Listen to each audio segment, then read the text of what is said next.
Hello and welcome back on my YouTube channel, Parth Doshi Learning by Do. So today in this video, we are going to see one of the very interesting update in the latest release of UiPath, that is 2021.10. So we'll go through that, what particular that feature is, how we can use it, and what are the advantages of that. So the feature that we are going to see, it is one of the very awaited feature for me because I have previously made videos on workflow analyzer as well. So having something which helps us to extract all the results that our workflow analyzer is giving us is very interesting. So as you can see over here in the forum documentation, export workflow analyzer results. So till now, when we used to analyze a file in UiPath Studio, we did not have a feature to export that particular result. But now we can do that. So we are going to see how we can do that. What does the result look like, and what is the complete that feature about. So let's get started. I'll add this forum link in the description as well. So when we go to UiPath over here in the studio, you see here is the workflow analyzer settings, right? So these are all the rules that are applied to our workflow, right? And they all will be executed when we click on analyze file. So if I go over here and click on this analyze file, right? See, empty sequence. This is a great work for, a rule to identify if there are no activities being used. Minimum log messages. There should be like a starting and an ending log message. That is what this rule is applicable for. Unused variables. I have created a variable. All right. Let me remove this doc. Let me go to auto hide and let's go back to error list.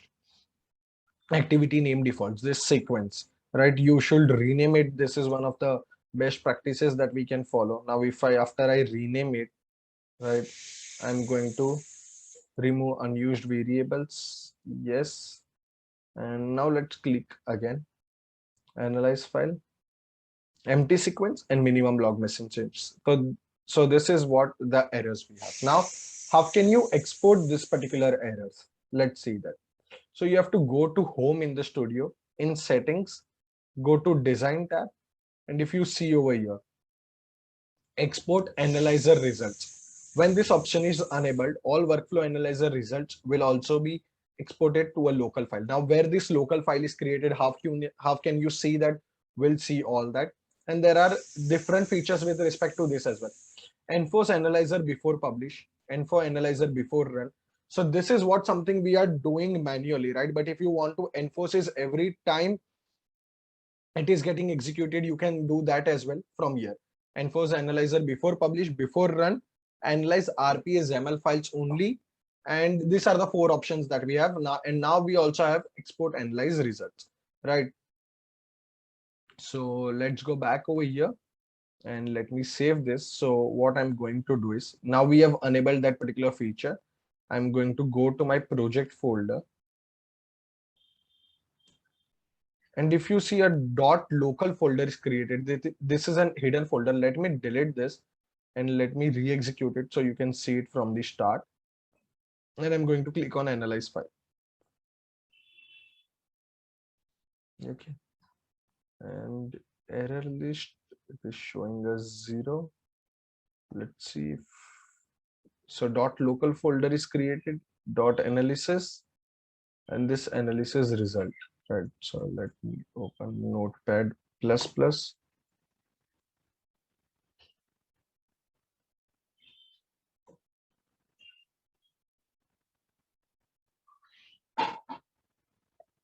So now if you see over here, this is the extraction result.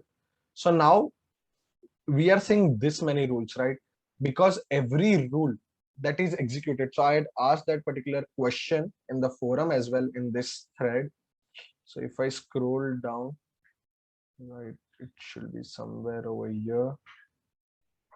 Yeah. So I'd asked the questions that why are all the rules we are seeing over here, even if there is no error description, right?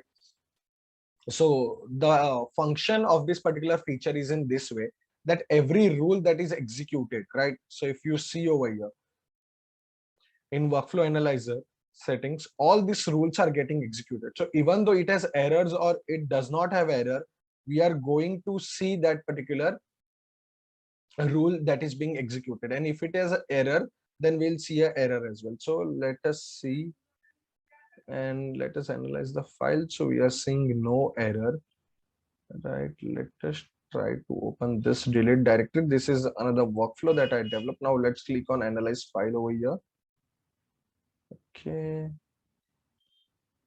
still showing no errors, whereas some rules have should be applied. Let me click on analyze project.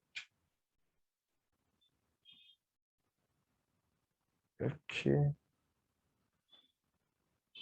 okay, so I think so I'll have to restore that particular folder that I deleted.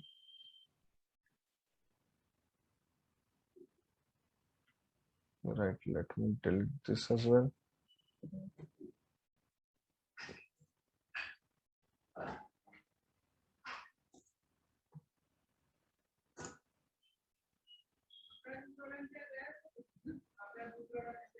1226. Let me restore it.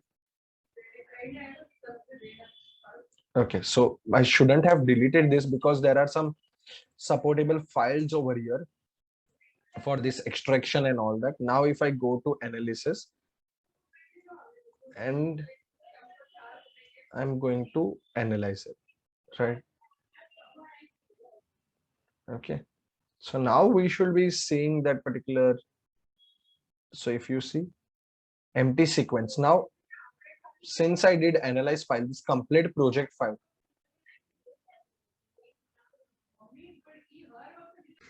Okay. So now since I did analyze file, this complete file got analyzed and we have all the results over here. Now let's open the file in this particular Notepad++. We go over here, 1229. Let me open it. Yes. So now let's see which are the errors that we have. So you see delete directory.xml activity assign has a default name. So wherever this rule is applied, activity name default over here. So if I come over here, this is a default name, this is a default name, this is a default name, again this is a default, if is default. So all that is mentioned over here. Now in this way a JSON file is generated with all the errors and we can see them over here. Now if you see here, there is no error, right? But still it is there because this was applied, even though there is no error, but every rule that was applied or was executed to check whether it has an error or not, every will be visible over here. Now again, where we have error description, so when we deserialize this particular JSON file, what we can do is we can convert it into a data table, filter the data table with empty error description and get only the descriptions which are required for us. So in this way a JSON file is generated every time you click on analyze file, right? So this is how export analyzer workflow analyzer results work. A .local folder is created, which is a hidden one, along with some supportable files that are required to this for this particular feature to get executed.